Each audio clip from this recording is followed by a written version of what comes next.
From the headquarters of Telesur English in Quito, Ecuador, I am Estefania Bravo. This is From the South.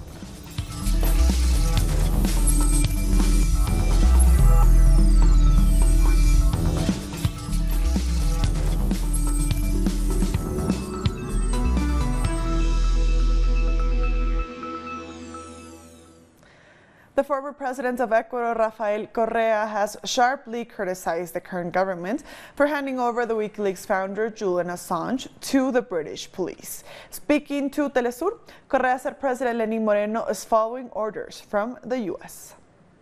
Last year, Moreno met with U.S. Vice President Mike Pence, with whom he agreed on 3 issues.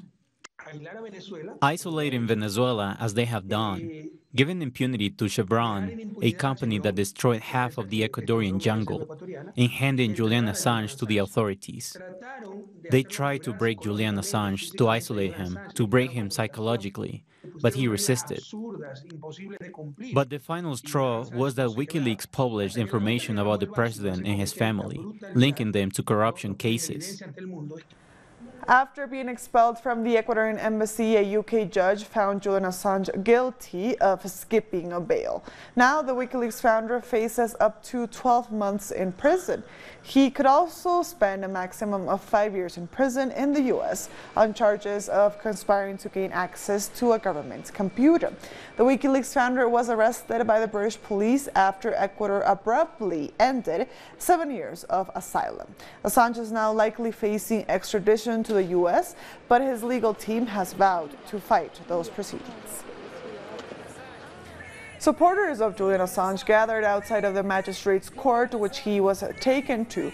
The crowd could be heard chanting, "Free Julian Assange." Solidarity protests are also being held outside of the Ecuadorian embassy, where Assange was arrested earlier today. The editor-in-chief of WikiLeaks also spoke to reporters, saying the United States' interest in Assange stems from WikiLeaks' exposure of the war crimes and the killing of innocent civilians by the U.S. military. He said Assange is being charged with conspiracy to commit journalism and that extradition to the U.S. must be averted. This is a dark day for journalism. As Jennifer said, this sets a precedent. We don't want this to go forward. This has to be averted. The UK government needs to make a full assurance that a journalist will never be extradited to the United States for publishing activity. This pertains to publishing work 9 years ago. Publishing of documents, of videos of killing of innocent civilians, exposure of war crimes. This journalism. It's called conspiracy. It's conspiracy to commit journalism. So this has to end, and we urge everybody to support Julian Assange in fighting his extradition. One of Assange's lawyers, Baltasar Garzón, has said he fears Assange could risk torture if he is extradited to the U.S. Garzón also said that the arguments given by the Ecuadorian government to put an end to his asylum are false. Chelsea Manning was subjected to torture, as a special reporter on torture Juan Mendez revealed at the time. So we think it is the same case, and we have serious and founded reasons for thinking this could happen. In any case, those guarantees were not given. There are some previous cases, as we have indicated before, the Inter-American Commission for Human Rights, in which Great Britain has extradited people without those guarantees. Therefore, we will wait, because luckily we are waiting for justice in Great Britain to speak when he has to, now that the extradition process begins. We are very worried because the Ecuadorian government, and its new president in particular, did not tell the truth in the statement he made. This is serious for the institutional position and the respect for Ecuadorian people and their institutions. The reasons given for the expulsion of Julian Assange, for the termination of the asylum, are not true. And Jennifer Robinson, another of Assange's lawyers, confirmed that the U.S. has made an extradition request and that the move sets a dangerous precedent for press freedom. During her brief statement outside of the Westminster Magistrates Court, she also said that Assange is grateful for all the support he is receiving. Since 2010, we've warned that Julian Assange would face prosecution and extradition to the United States for his publishing activities with WikiLeaks. Unfortunately today we've been proven right. Mr. Assange was arrested this morning at about 10 o'clock at the Ecuadorian embassy after the ambassador formally notified him that his asylum would be revoked, and he was arrested by British police. We've today received a warrant and a provisional extradition request from the United States alleging that he has conspired with Chelsea Manning in relation to the materials that were published by WikiLeaks in 2010. This sets a dangerous precedent for all media organisations and journalists in Europe and elsewhere around the world. This precedent means that any journalist can be extradited for prosecution in the United States for having published truthful information about the United States. I've just been with Mr. Assange in the police cells. He wants to thank all of his supporters for their ongoing support, and he said, "I told you so." Ecuador's Foreign Minister José Valencia has appeared in the National Assembly to explain the reasons for revoking Assange's asylum. Valencia accused Assange of interfering with the external affairs of foreign states, disrespecting Ecuador, and using his asylum status to evade justice. The foreign minister also said that between 2012 and 2018, Ecuador spent more than $5 million on security services and more than $400,000 on food and medical expenses. Earlier, the Minister of the Interior, Maria Paula Romo, accused Ecuador's former Foreign Minister, Ricardo Patiño, of working with WikiLeaks to destabilize the government. She said that there was evidence that Patiño had traveled to various countries with two Russian hackers who now live in Ecuador and who are very close to Julian Assange. Ricardo Patiño has flatly rejected the accusations. I want to say I don't know any Russian hackers. The only Russians I know are President Putin, his foreign minister, and the vice minister. I've never met a hacker, and if I don't know them, it's impossible for me to have travelled with them.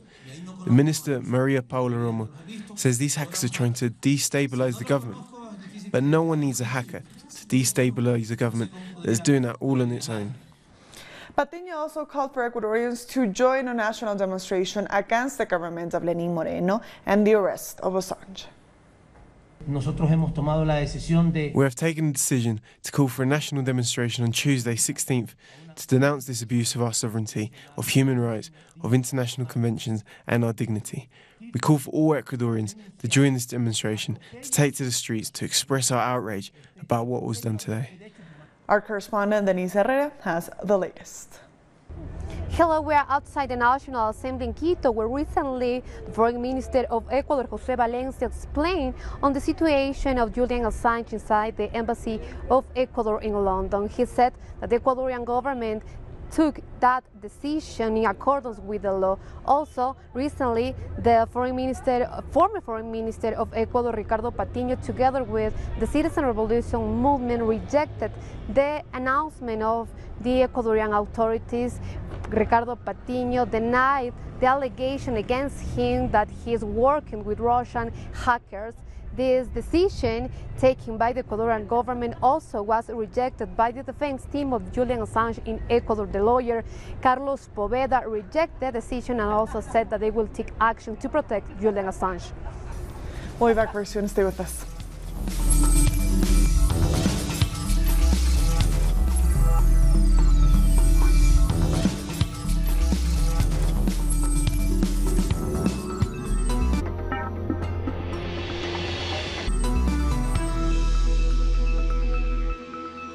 Welcome back. Colombia's Attorney General has revealed that the construction of the Hidroituango mega dam on the Cauca River is having devastating effects on the fauna, flora, and residents in the region. Néstor Humberto Martínez's report shows that the Medellin Energy Company, EPM, in charge of the dam, hasn't taken any measures to attend several emergencies. This includes, among other issues, an asphalt factory that was abandoned and has become a health hazard for the community, with poisonous chemicals leaking into nearby waters. We have decided to request preventive measures to protect life, the vital minimum, the ecosystem in this area of the Cauca River. Former President Pedro Pablo Kuczynski has been detained for 10 days and will be investigated in a money laundering case. Our correspondent has the details from Lima. The former president, Pedro Pablo Kuczynski, was detained after a judge issued an arrest warrant alleging that he might play a role in blocking a corruption investigation against him. His lawyers have denied any wrongdoing. There are no proofs against our client that show he is involved in this corruption case. His defense has produced various arguments in different hearings. Right now we are evaluating his detention order. According to the prosecutor's office, when Kuczynski was the economy minister during the government of Alejandro Toledo between 2005 and 2006, he favored the Brazilian construction company Odebrecht in public contracts for the construction of infrastructure across the country. At that time, his company Westfield Capital was providing services to Odebrecht in some of the public contracts. The prosecutor says that his company was not providing any service, but in fact was covering up for bribery that he received along with other ministers working in the same administration. In those transactions, Kuczynski allegedly received $1 million in bribe from Odebrecht. People have reacted to his arrest. This should have happened a long time ago. I am surprised that this took so long to happen. Every public official, regardless of what political party they belong to, should be arrested. They are really hurting him. I think the judiciary should think that he's 80 years old, a senior citizen. Pedro Pablo Kuczynski will remain in the police station for 10 days. Within that time, the prosecution will be able to ask the court to file an arrest order for him to remain in jail for 36 months in a preventive detention. In Brazil, hundreds of family members and friends attended the funeral of Evaldo dos Santos Rosa, who was shot dead by army soldiers in Rio de Janeiro last Sunday. Mourners chanted "Justice" and "It's your fault, Bolsonaro." His widow fainted as she said farewell to her late husband. Dos Santos was driving his family when soldiers fired more than 80 bullets at his car after mistaking it for a criminal's vehicle.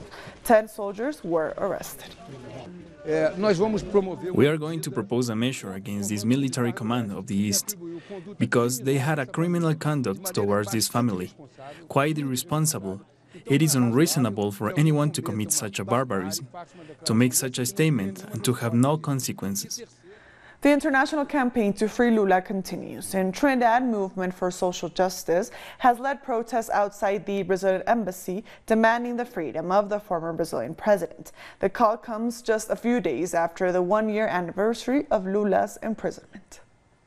What we have now in Brazil is a right-wing fascist, a racist, somebody who is pro-United States agenda for recolonizing Latin America and the Caribbean in the person of Bolsonaro as the president of Brazil. Interestingly and very significantly, the judge who presided over Lula's trial and who refused all of the very significant evidence presented by Lula's lawyers that there was not one shred of fact that could have convicted Lula of any crime. That judge who presided over that matter is now a political person, a minister in the government, in the cabinet of Bolsonaro. And that shows the tie between the right-wing conspiracy to jail Lula using what is known as lawfare. The Mapuche people have left the negotiating table with the Chilean government over disagreements about the teaching of indigenous languages and culture at schools. We have more in this report. As an educator, Luis knows how important it is to teach indigenous languages. Both in the south and here in Santiago, there are an important number of indigenous people, and each of them have their own identity, culture, and language. For that reason, it's important for us, as traditional teachers, to occupy these new spaces opening at schools. Appealing to their educational and linguistic rights, for 6 months the indigenous peoples recognized in the country discussed the pillars of a course in language and culture of the indigenous people. Everything was going smoothly until they had to negotiate with the government. We proposed, with the will of the people in 11 regions of the country, belonging to 9 indigenous peoples, to eliminate Decree 280, which establishes a minimum of 20% enrollment in order for a course in an indigenous language to be compulsory. This proposal is based on the figures in 2017 census, in which a 12.8% of the population said they believe they belong to an indigenous community. So how do you get a 20% minimum? Nevertheless, the government rejected it, prompting the Mapuche people to abandon the consultation process. We believe that the rights given by international processes have been violated, especially those of Agreement 169. This is a horrible sign by the Chilean state, especially in a year in which indigenous languages are being celebrated. But as they have always done throughout history, they will continue their struggle. What we are doing now is planning a schedule for mobilizations and coordination among our peoples to stand up against this new neoliberal attack that not only wants our natural resources, our lands, but also to ignore our language and education rights. The final goal of the Mapuche people is to insert themselves into the hegemonic Chilean society. Trinidad and Tobago's veteran singer Calypso Rose is the oldest artist and the first Calypsonian to ever perform at Coachella, one of the world's biggest music and art festivals. Born Linda MacArthur Sandy Lewis, the 78-year-old trailblazer has broken down barriers for women in Calypso and other Caribbean genres. She also uses her platform to champion the rights of women and speak out against gender violence. Calypso Rose will take to the Coachella stage on the weekends of April 12th and 19th.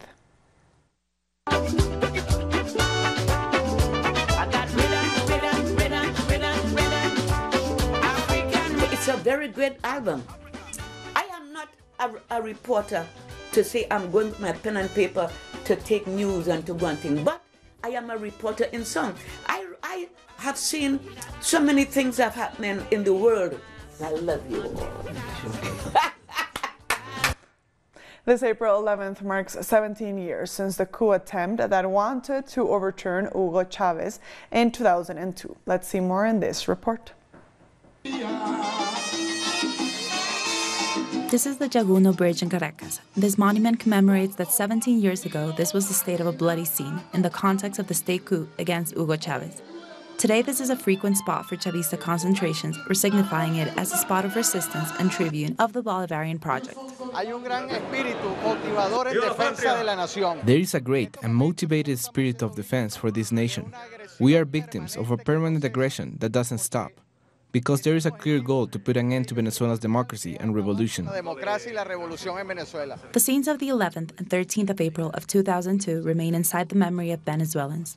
On one side, tragic because of the deaths it provoked, and on the other side, heroic because of the revolutionary spontaneity that achieved to restore Chavez with thousands of manifestations in the streets. Chavez spread the passion, the freedom, the future, the history. All the people defended Chavez. Time, days, distance didn't matter. Distance became short because it was about Chavez. The Venezuelan people had an apprenticeship derived from popular revolts as the Caracazo from 1989 or the first coup attempt of Chavez in 1992, even the electoral triumph of 1998 and the coup of 2002. Historic events of recent history that forged the actual process. Since Maduro took office after Chavez's death, all the anti-democratic forces had a false impression that perhaps the government is weak now, so they are at their boiling point at the moment. Also, the threat of a foreign military intervention reaffirms a transversal rejection, even regarding the economical problems of the country. I think that now there are Chavistas who are resisting the appeasement by the opposition, despite the crisis. 17 years have passed, and more or less evident the shadow of a coup always awaits. That's actually a majority that says no to the violation of the Constitution, that doesn't want an invasion. that want peace instead, and that also want our democracy and our constitution to be respected. Chavez left, but he remains inside all of us, and we continue to maintain the same strength. In the hardest situation, we have supported our President Maduro, and we also say this revolution will never end. In 2019, the Bolivarian government confronts various coup attempts, but the popular forces assume again the protagonism to defend their process. We'll take a short break now. Join us again after this.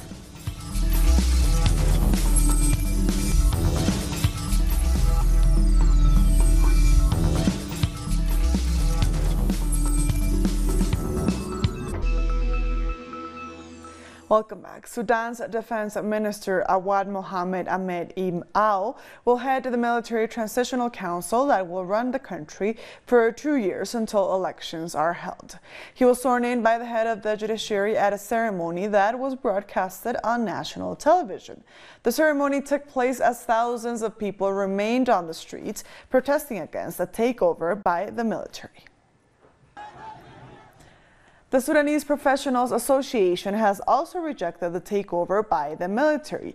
A tweet by the association urged citizens to reject any exercise which is short of an outright democratic transition. They have since urged the masses to continue protesting until democracy is restored. The association was key in organizing the protests against deposed President Omar al-Bashir.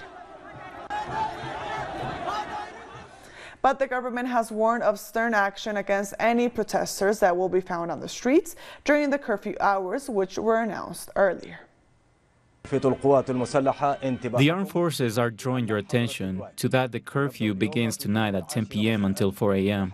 Citizens are advised to stick to it for their safety, and due to the dangers associated with not adhering to the curfew that has been from 10 to 4, the armed forces would like to draw citizens' attention to be careful, as the armed forces and the Security Council will carry out its duty to uphold peace and security and protect citizens' livelihoods.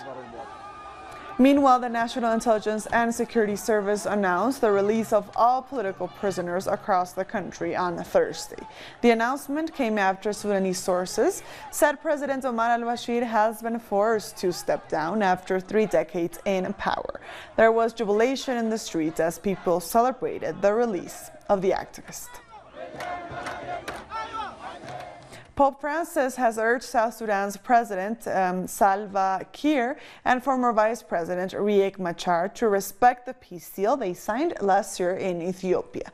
Speaking during a meeting at the Vatican with the South Sudanese leaders, the Pope said the two leaders have the responsibility to ensure that the peace agreement is implemented. South Sudan, which broke away from Sudan in 2011, plunged into civil war in 2013 between government forces and forces loyal to Machar.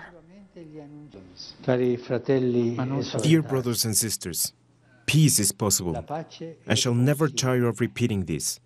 Peace is possible, yet this great gift of God is at the same time a supreme duty and a part of those with responsibility for the people. Egypt and Ivory Coast have signed various investment deals, including one designed to bolster Ivorian agricultural products. Egypt's President Abdel Fattah el-Sisi arrived in the Ivory Coast early on Thursday in the first ever visit by an Egyptian president to the West African country since its independence from France in 1960. He met with his Ivorian counterpart Alassane Ouattara as part of a broader drive to boost political and economic ties with countries in the continent. I would like to use the opportunity of your visit to Côte d'Ivoire to encourage Egyptian entrepreneurs to take advantage of the incentives offered by the Investment Code and to invest in the processing of agricultural products such as cocoa and cashew nuts. And with that story, we've come to the end of this news brief. These and other stories, as always, find them on our website at telesurenglish.net. And also join us on social media. We are on Facebook, on Twitter, and on Instagram. For Telesur English, I am Estefania Bravo. Thank you for watching.